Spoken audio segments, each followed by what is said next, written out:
Our next speaker is Thiago Macieira from Intel.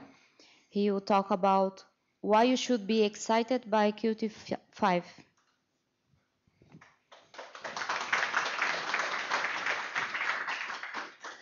Thank you so much. First of all, I'd like to say that Lars has talked about almost everything I'm going to talk about in the keynote. So if you were there and you just want to go to one of the other presentations, feel free to do so. I'm also having a weird echo on my left ear here, so I will slightly get confused about what I'm saying. I hope that I'm getting an echo from the loudspeaker coming back to my ear, so it's weird. Yeah, so right now we also have running Qt Core in depth by Olivier. We have the future of Qt and embedded Linux by Lars. We have Qt and cloud services, very interesting presentation. I actually should go there myself. No, I can't. And we have QML for desktop apps, also a very interesting talk. If you're here, I recommend that later you do watch the recordings of the presentations when they become online, or you can come to the United States and watch them there again. It might be a little expensive. So, who am I? I'm Thiago Macieira. I've been around open source for 15 years or more. I mean, I'm keeping this more or less rounded, but otherwise I have to keep updating it every year. I joined Intel about a year and a half ago. I've been very passionate about open source for a long time, as you can see, and the Open Source Technology Center has been working on open source for some time now. We work on many different projects upstream, and our website that you can see on my t-shirt is 01.org, probably the shortest that you can find these days, except for one letter like x.org. And I moved to Portland about a month ago. I'm just getting settled in the new town. It's slightly warmer than Berlin and definitely much warmer than Oslo, which is where I was living. Unfortunately, the Americans are still using imperial units, and you get confused about them. And go to the supermarket, you buy something and measured in fluid ounces or quarts. Like, why the hell? So yeah, I like working on new features, and I really wanted to introduce them to that new feature, but no, that will be a bit hard. But yeah, I've been with the Qt project for some time, and we started discussing Qt5 for some time before. We were talking more or less with the Qt project and the same time as Qt5, how we would do this, where. One of the things that became clear was that before we could do Qt5, we had to have the Qt project. We had to be open. We had to have people working with us and allowing the participation of people to shape Qt5. So, and everything I'm going to talk about here is because we have the Qt project. Everything was developed with the Qt project. I'm participating there as the maintainer of two modules, Qt Core and QtBus. So this presentation has a bias towards Qt Core. That's because that's what I understand. There's a lot of important things going on in the other modules, some of which I will talk about, but it's also an area where I'm not that good of an expert, so I'll try to answer your questions there, but you are also, if I cannot answer everything, do go to the other developers who are around, ask on the mailing lists, and we'll be happy to answer as best as we can. So just some a little of my past. I'm the guy who led the project to get to the Qt project, and now we're here. So yes, we've come a long way. Some of you who are from the good old days, you remember what it used to look like. I actually don't know if this is Qt 1 or 2. I think this is Qt 1 because that's probably KDE 1. Remember the 90s? Like lots of borders and bevels, lots of wasted screen space, especially when you only had 800 by 600. You remember those, right? And by the way, does anybody know when Qt 1.0 was released? I couldn't find the number. I couldn't find the date. I actually can't find the sources anymore. I went, ye- I went yesterday to the FTP, so the good old ftp.troll.no. Qt 2.0 is there. Qt 144 is there, and all the releases after that, but 1.0 isn't. I went to the web archive to see what the Choltech website looked in 1999. Really basic stuff. It had Qt 1.2. I couldn't get to 1.0. So if anybody finds the date that 1.0 was released, do let me know. I think that I can talk to the Dija guys. They have access to the old source code and can find the tag. The other thing is knowing how we released back then. I mean, I'm from the Qt 3 days, but knowing how we released back then, I'm pretty sure we cannot recreate that package because, run different scripts. You might remember if you're that old, Qt package had pre-made make files that were created with this tool called tmake, which was the Choltech make. And you can go to SourceForge and find it's a Perl script, but we can't generate it anymore. So, but what happens is that it's been now 7+ years since we had 4.0. If you look at the first betas of 4.0, they actually came in 2004, around October 2004. So it's been 8 years since we had betas of a minor release before. It's a lot of time. So 2004 didn't look like this anymore. We had a little better taste. KDE 3.0, 3.5 at the time was really good. Lots of things going on. Embedded systems starting to get blitzing CPUs, GPUs. Some of them had OpenGL ES1. What did we have in terms of RAM? I think devices had 64 megabytes of RAM, maybe. Yeah, high end. Yeah, something like that. So Qt 4.0 was a great change for Qt. How many of you used 3.0 or 3.x? Yeah. And how long ago did you finish the transition from 3 to 4? Less. Yeah, thank you. That's the answer. The laughter is the answer because it was hard. It was hard, right? So my objective here right now on the stage is to prove to you that it won't be hard again. Lars showed this morning a statistic saying 99% of the code is the same. I have to add that 78% of statistics are invented. Because we actually didn't, I didn't measure, I hope he did, but I'm pretty sure he didn't. So this is like a rule of thumb. We've been very careful about it, right?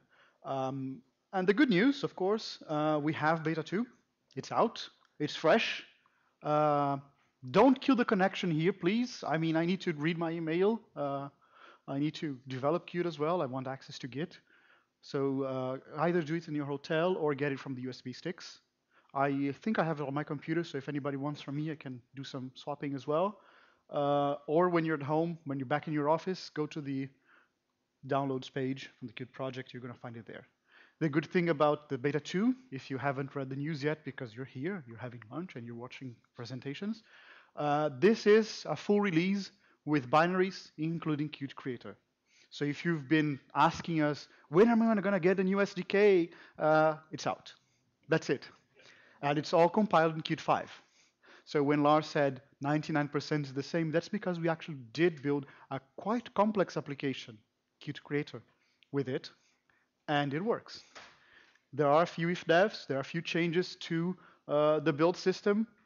I'm actually not going to go into the details of what you need to change because they're still subject to some change, but they're simple, they're done, and we have scripts to help you. I also had another friend who told me he's maintaining this, actually he's presenting here, so Richard Moore, he's presenting tomorrow, I think, yeah, so he's presenting tomorrow on SSL.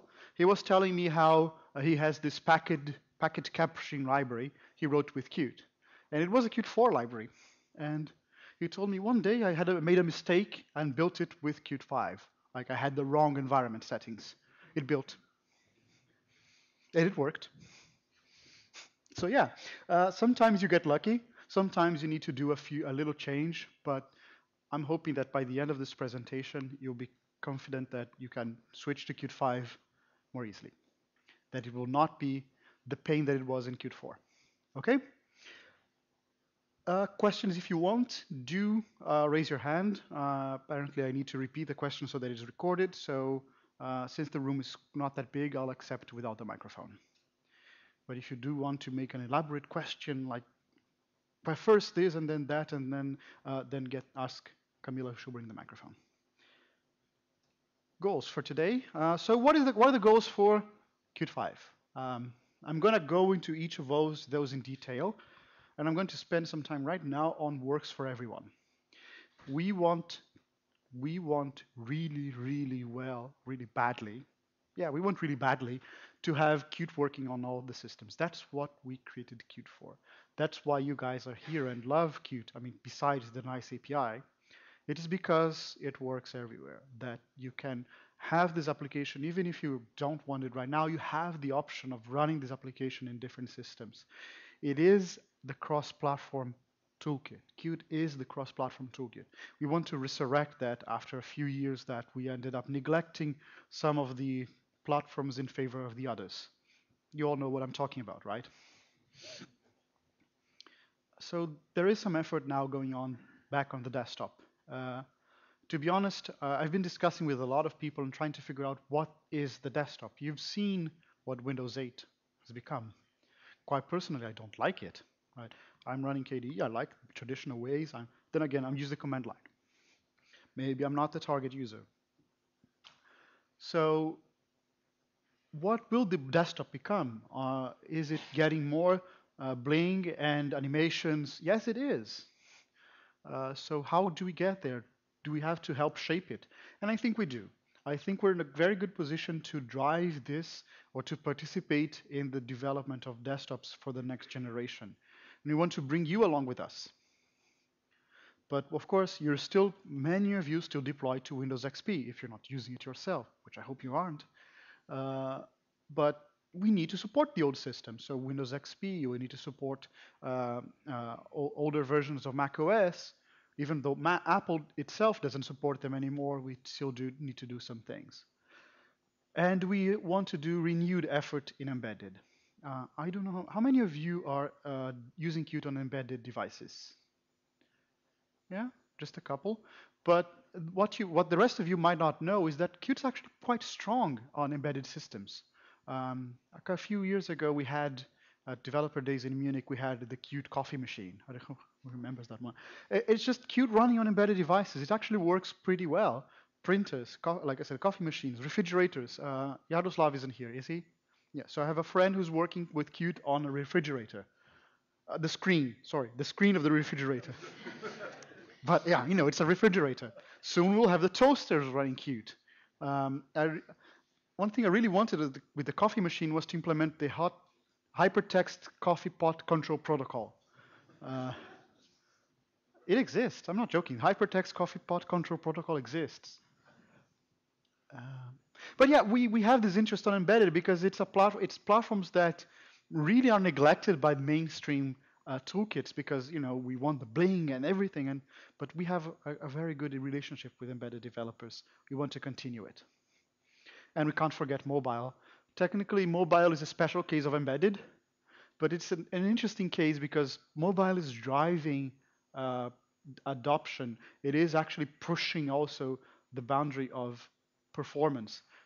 The greatest mobile embedded processors are being used today on mobiles, and everybody's trying to get the most out of the least power. So the company I work for, Intel, we're trying to get from the other end. We're bringing the power and trying to make it work with bringing the performance and trying to get the less power. Our competitors are doing the other way around. We hope we're going to win. Anyway. The other things we're working on new features, and of course we want to get state-of-the-art UIs. We want to get Qt to the next generation for 7 years or 5 years of new UIs. We don't know where it's going to be. I mean, nobody could have predicted the iPhone before the iPhone came out, but after the iPhone came out, everybody wanted to be the iPhone. So we don't know what it's going to be in 2017. But we want to be ready for it. We can see some signs And we've been seeing some signs, and I'm going to talk about them, how these things are going, and we're preparing for that. For our own sake and for your sake, we're modularizing Qt. So Lars presented a slide this morning. I'm actually going to repeat the same slide because we did a presentation together last week, and we both took the same material and split so much of the same content. Out of the focus on embedded, we want to reduce footprint. We want to make sure Qt continues to be small and lean and mean. And the main target I want to talk to you about is compatibility with Qt 4.x. I want to be sure that you understand it will not be what it was in Qt 3 to 4. Porting is minimal. My recommendation is actually very simple. You actually keep both the source code building on both for some time. So you test on one, test on the other. If you see an issue, right, the application started misbehaving on Qt 5, you have the Qt code, the same code running at the same time. You can figure out, is this something because I was abusing the API, or did Qt regress or change something? And then you can also tell us that we made a mistake, that the compatibility wasn't preserved or whatever, and we can fix it or suggest how you move forward. So this should be possible and should help a lot in terms of porting. I hope I'm not speaking too fast. When I get excited, I speak fast, and I know you guys are mostly not native speakers. So if you don't understand, do ask for me to repeat. Okay? So what exactly is new in Qt 5? Big new things, Qt Quick 2, tied to the new graphics stack. So what exactly was I talking about the state-of-the-art UIs and the signs we're seeing? So in 2005, when Qt 4.0 came out, I just said we had some GPUs that supported blitting, which is fast mem copy, basically. Some of the higher-end ones had 2D acceleration or OpenGL ES1, which was the fixed pipeline. Today, what we have is all the mobile devices and most embedded devices have OpenGL ES2. We're seeing the 3D acceleration in the devices. We have the hardware capability. We've also learned that we need to use these specific devices and these dedicated processors for doing the tasks they were meant for, as opposed to doing everything on the CPU. Sometimes doing it on the CPU, on software, is faster than doing on the GPU. But the CPU consumes more power. And even if it doesn't, you have other tasks you want to run. So what we're seeing is the trend towards OpenGL, OpenGL ES as well. And we designed this new graphics stack called the Scene Graph to make the best use of that. Game developers, the way they work is, we actually studied them. We studied how game developers use OpenGL, how the OpenGL hardware is implemented, how it is meant to be used. I'm sorry, I'm walking around and people are going like this. Where should I stay? So we designed it to make the best use of it, which in turn means there is a shift in paradigm of how you draw things. You're used to the paint event, right? It comes, you draw what you need to draw, and it shows on screen. That is gone. I see you people like, so there's no paint event. How do I show anything on screen now? It's a graph. So the way it works is that you have layers of things. Everything that is supposed to be shown on screen is kept on a hierarchy of objects. You have your backgrounds, you have your colors, your textures, your text, your vertex buffers, your processed by shader programs, etc. And it is retained, which means that the hardware and the scene graph know exactly what is going to be shown the next frame. It doesn't need to cache anymore. We don't need to do the caching of everything because, well, the graph is the cache itself. If you change it, it will change. If you don't change it, the cache is itself. Behind all of that, the hardware will do, if necessary, double or even triple buffering of the rendered contents. But the graph itself is the cache, right? It knows how to walk it, and more precisely knows which order to walk on it. OpenGL has often the biggest performance drawback you have is changing of states. If you're doing a task, and I see people, yes, great, there's not an area I understand, so I'm actually telling you the right thing. Uh, change of states are quite costly, so if we can batch up similar operations, we actually gain in performance. Since you have the entire scene graph as what needs to be shown, I don't need to guess what's going to happen next if your code is written performantly or not. It's just there. The scene graph can walk through it. It knows, oh, this one and that one we can batch together because they will not change the way that it looks on screen, and we get the most out of the hardware that way. Actually, don't know if we have a session on the scene graph, but I do invite you to look into it and play with it. That's QtQuick2. And what else we've done is, so QtQuick2 is using this new architecture. That's why it's called QtQuick2, because we had to remove the paint event, which is not binary or source compatible. We just split the two libraries. If you're porting from Qt4 to Qt5, you start with QtQuick1. You continue with what you had. Once you're done, once you're satisfied that your porting is okay, you move on to the next step, which is port to the new graphic stack and gain the performance. We worked on the modular structure. We'll talk about it a little more. And we finished and implemented Lighthouse, the Qt platform abstraction. So let's talk a little about the new features. We worked on a lot of things. As Lars was talking this morning, I actually ended up adding a few more to this list, and I'm pretty sure this list is not exhaustive. These are just the major features. We've done a lot of performance improvements, including the new graphic stack. We added OpenGL support even for Windows using Angle. So, for example, if you want to use OpenGL on Windows with Qt5, we actually gonna provide you with the OpenGL headers and this library from Google called Angle that translates OpenGL into DirectX. So if you're running on a system, on a Windows system that does not provide good OpenGL libraries, you can use DirectX indirectly via Angle. We worked on Wayland support. I'm going to talk a little more about it. Yes, I have a question. This is going to be all included in 5.0. So these are the features we have done. This is in there in the beta 2 today. Angle?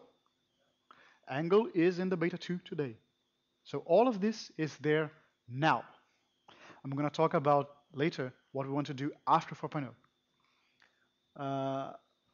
Lars talked about MIME type support, tooling to figure out whether you have some files here and there, finding executables, so the standard paths, the Perl compatible regular expressions, DNS lookup. I'm going to talk a little more about the signal slot connections. We got WebKit 2. So Qt 5.0 has the ability to run WebKit 2, which is the out-of-process rendering. It improves security and it helps a lot in many other areas. We switched QML, so QtQuick 2 is running with the new V8 engine, which is faster, which is the one from Chrome and Chromium, and many, many more things. I'm just going to go into detail on a few of them. And like I said, I have a bias towards Qt Core. That's the area I work in. C++11 support. Yes, it came out last year. After a lot of time. It was called 0x before because we hoped it would come out before 2010. It didn't. But I'm told that the next one will come out on time. It's called C++1y, so before 2020. Actually, they hope to get 2 out of before 2020. So make smaller changes and get to. So there should be C++14 and 17 coming out soon. We worked on some things. We worked on trying to get the most out of it, talking to C++ developers. And whenever there's a new version of GCC or Clang with new features, we play with it, trying to figure out what more can we get out of this thing. So performance enhancements, some of them are due to C++11. the constant expression new declarator means that the compiler can run code at compile time. So if you declare something as constant expression, the compiler can run it and write the results to memory, which means that your application and Qt itself load faster because it doesn't have to do this at load time. That's one thing. And using that and using lambdas, for example, and the new Unicode strings, we've got inline QString, which means that the entire QString in UTF-16 is written to memory at compile time. No allocation at runtime. You just say QString literal this and assign to a QString.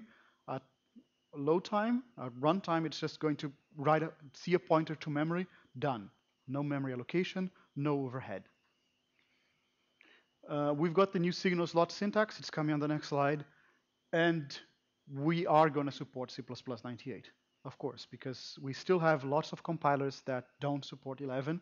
None of them support the entire 11 standard. So we need to support for some time there. One thing I want to make clear is some features are only available in C++11. You get the most performance out of C++11. Your code compiles in C++98 if that's what you want. But I'm really encouraging you all to go for C++11 to make sure that the compilers are tested with C++11. If your vendor doesn't have it yet, do ask for them for the support because we really want to go on new features and improve the language we mostly use. And one of the things we did, and again here C++11 with the lambdas, is the new signal slot connection syntax. The author of that is right now speaking on Qt Core in depth, right? That's Olivier. He and I, we work together, but he's the one who actually made the patch work. We finally have compiled time checking of signal and slots. It verifies that the both of them exist, and it verifies that they connect at compile time. Unfortunately, you can connect something that isn't a signal as a signal, and then you only know at runtime because nothing happens. But you do this at compile time. A compiler verifies for you that this signal and that slot, or in the case that you see here, a lambda, they do match, that the connection does work. More than that, we also get automatic type promotion and demotion. So for example, I can go from longs to int. I can connect now something that is carrying a byte array into a QString or any other class. If I can write in my code and it connects without anything special, then this thing also works. And if it doesn't, if I need to do some modification, I can just easily use a lambda and go on from there. This is, I mean, I'm, like I said, the Qt Core guy. This is the killer feature for me. Unfortunately, we cannot use it in Qt. Why? Because we need to support C++98. So our code needs to compile in C++98. So we're not using this yet. We cannot. I mean, we have tests to make sure that it does work. We have one place or two just with if-defs to make sure that it's working, still working. But we really want to go on to this soon. And other features as well, right, of C++11. Any questions on this one? On the new UIs, that style that you saw on the first slide, the one about KDE1, that is one of the styles removed. I've been talking about also how we removed motif. Who wants motif compatibility these days? Nobody's running CDE anymore. I hope you're not running CDE anymore. But we also removed plastique. And why? Because, well, plastique was supposed to look like the KDE3 plastique with a K style. So since KDE has moved, we decided we don't need to keep this anymore. So we just wrote, and this is Jens, a friend of mine. He's really, really good. He's here. He's giving a presentation, I think. Not sure. He wrote this new style called Fusion because we're trying to fuse together some of the best that we thought. And this is a sample of something that you're going to see right now. So if you download the beta 2 and run Qt Creator, this is the style you're going to see. One of these, Right? This is just running with different color schemes. What we're hoping, of course, I mean, we didn't remove Windows XP, Windows 95, Windows Vista. So on Windows, it's going to integrate with Windows. On Mac, it is going to integrate with a Mac. On GNOME systems, the clear looks is still there. So we actually, sorry, the clear looks, no, the GTK style. So we actually get the GTK style as well. On KDE, we actually need KDE to write the style for us because of the, you showed me upside down. Because we want to get the style as well there. That was widgets. We're now trying to get QML in the spotlight. We want to get QML going forward. So like I said, we want to get the UIs for 2017 and further. We think that the QML is really the next step in UI programming, that this is the way to go forward. We really investigated, and we've been talking this about 2 years already. So if you've been to Dev Days, you've heard this story already, that we talked to designers, and this is something they understand. So the declarative way of keeping things, of how things work, this really is better. It's easier to update, it's easier to maintain, to create as well. And interestingly, it also matches quite well with the scene graph, because you have a state description of what it is. It's a declarative way of describing your UI. Well, we were talking about keeping a state of my UI anyway on the scene graph. So they actually match very well. And QtQuick 2 no longer has the paint event. So the implementations of QML, we have the QtQuick 1, the previous existing one. We have a library called QML now, which is not UI. It's just the language parser, which is being used on a couple of other things. You heard Lars talk about the research build system. We have another one for CMake.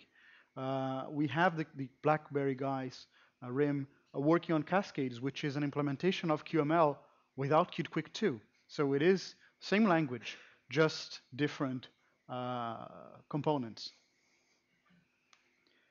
In QtQuick 2 in special, what we've done is, I said this before, so I'm just going to repeat here. We investigated OpenGL support. The previous way, QPainter, imperative painting, paint event, you don't know what's going to happen when you call the virtual function. So there's no way to keep the state saved. With the scene graph, things change. This graph is a year old. I haven't found anything more recent, and like I said, it's not my area. I don't know how to reproduce this. I really need the guys to do it again.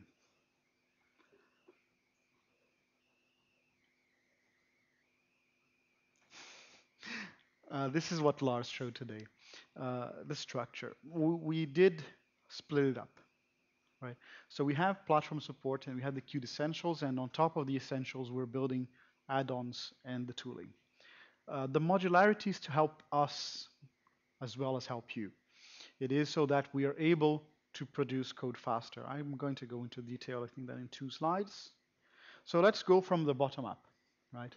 The platforms. We decided as the Qt project, so I'm again talking about the Qt project, we have reference platforms. The reference platforms are those that must keep working by decision of the project.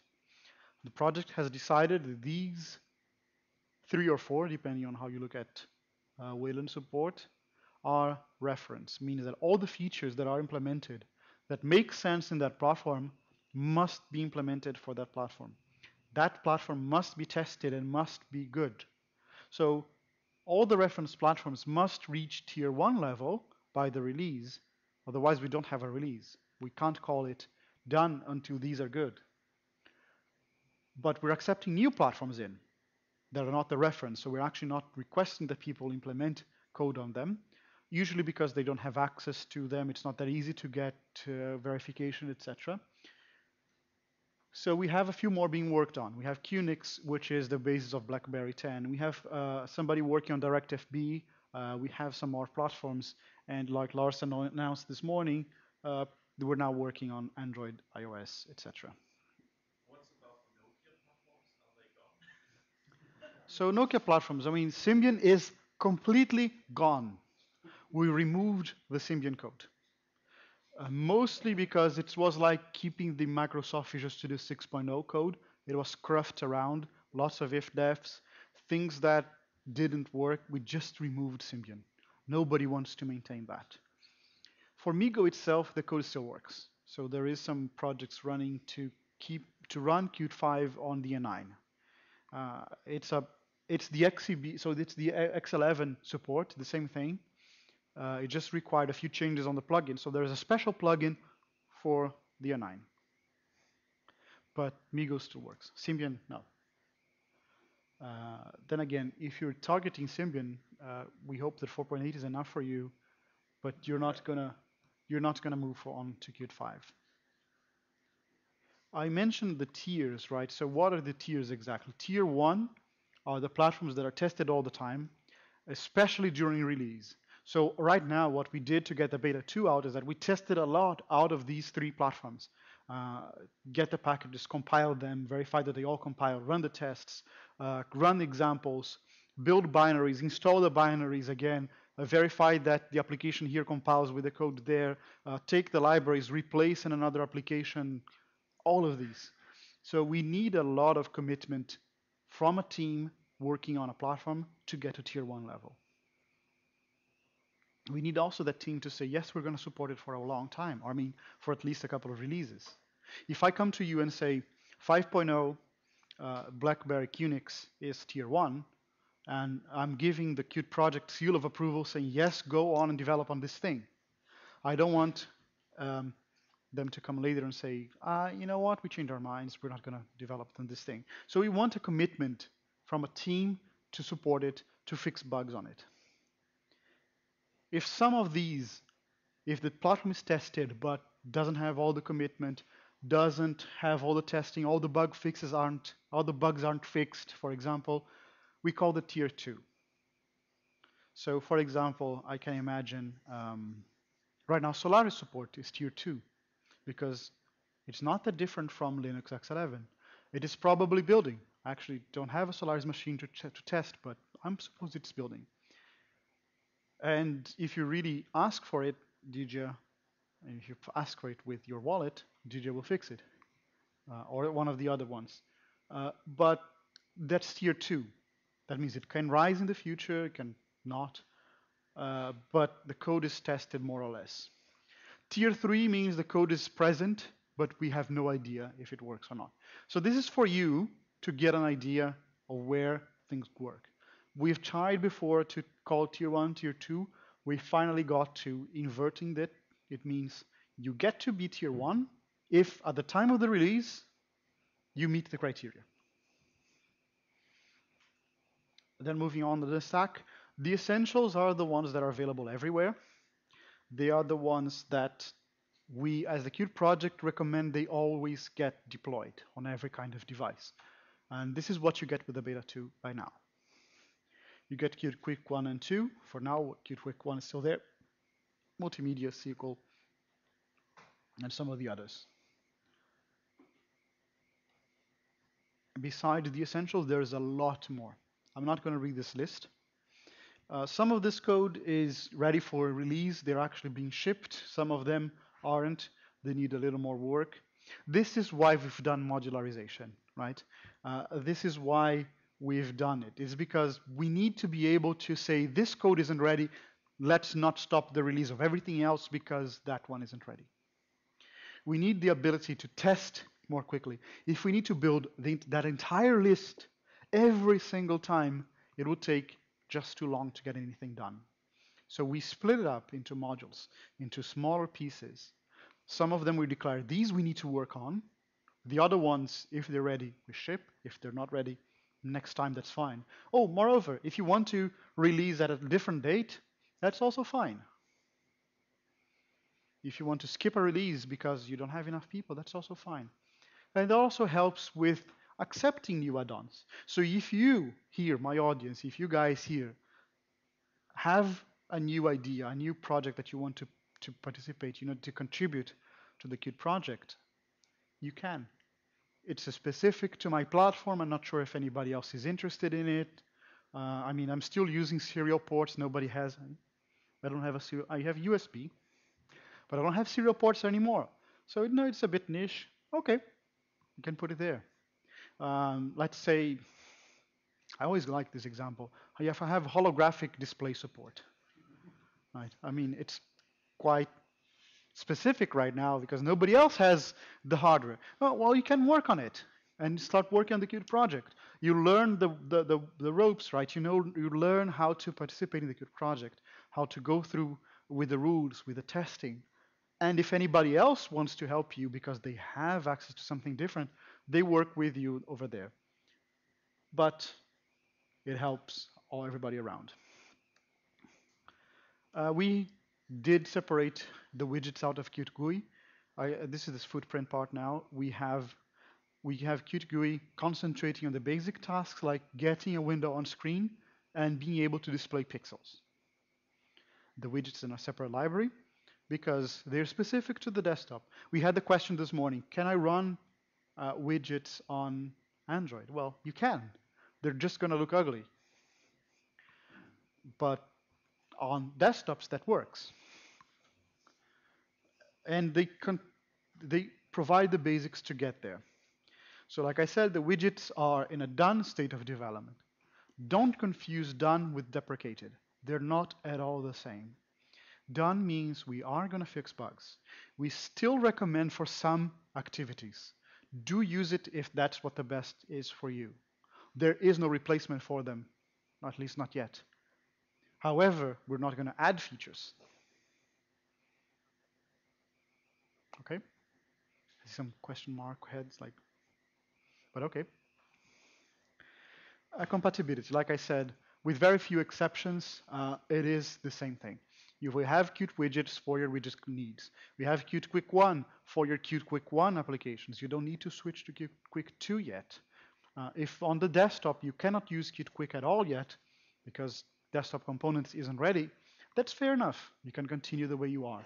We haven't raised the requirements there yet or at all in terms of OpenGL or JavaScript support. You don't need to learn JavaScript support if that's what you don't want. If you do want to investigate, then we're also very much willing to hear from you. On embedded, like I said, we are focusing on embedded now. We have for embedded systems basically three implementations, and this comes from the Lighthouse project. The fact that it's now so much easier to get embedded support, different embedded supports. Full screen single applications on the left column. It's just one application running on EGLFS with full OpenGL support, which is what we're seeing on the hardwares. Or if you actually want multiple applications, we're recommending Wayland. We've been cooperating with the Wayland project for a couple of years already. Qt runs on Western, other applications are GTK applications running on Wayland, run with our compositor. So this is what we're recommending if you have multiple applications running on embedded systems. Hopefully soon also on desktop Linux. And all of this we've done with the Qt project. We've just turned a year old, and you're all welcome to join us. Actually, have a few more slides. We are in beta today. We want to get the final by the end of the year.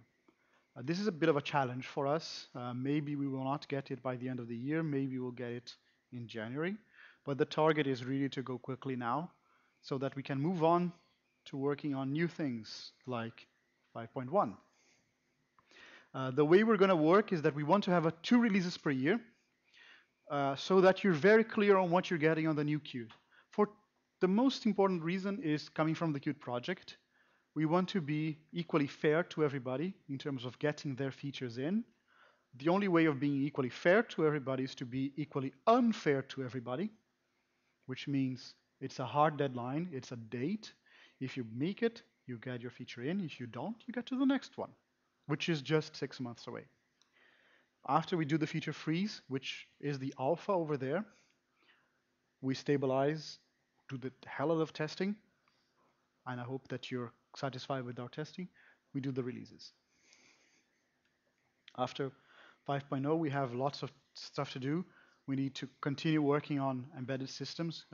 We talked last week, Lars and I, with people from the Octo project, for example, trying to figure out how can you help us deploy to embedded systems.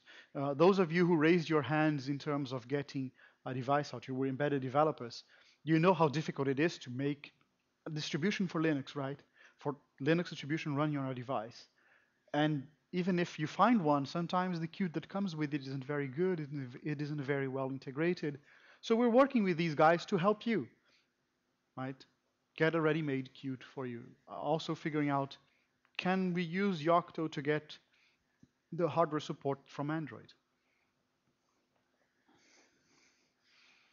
Um, a couple of companies, and this is Lars said about DJ is working on some of the new platforms, RIM is working on the other ones. They are bringing support for new platforms. Qt project accepts them to come and support more. We want to be everywhere. This is Qt cross-platform story. And a lot more. I mean, we have years to go in terms of Qt 5. There's a lot more to be done. We want to continue and finish the QML story. We want to get Qt quick on desktops because this is the story we believe in. We believe this is the way to go. So we need to do some more work there. We figure that, well, we have Angle now, which helps you integrate OpenGL with DirectX. What happens if I don't have OpenGL on my system? I still want to use Qt Quick 2. You saw the graph, right? So we're thinking, how can we integrate a software OpenGL renderer into Qt so that it just is easy for you to use if your system doesn't have OpenGL support from your vendor. More work on WebKit. I mean, everybody talks about HTML5. My company, Intel, we're very much betting on HTML5. So how can we integrate WebKit into Qt, provide you with more capabilities, more hybrid applications, and so on. We want to have, of course, we need to have better support for different processor architectures. And this is where V4 comes as well, which is V8 for, which is the engine we wrote to run where V8 doesn't run. And of course, we're all open for ideas from you. What do you want? What do you need? And more importantly, can you also help us make Qt better? Right? This is all I had. I'm open for questions if you do have. I can answer in more detail if it's Qt Core or Qt Dbus, but I can try and help other questions as well.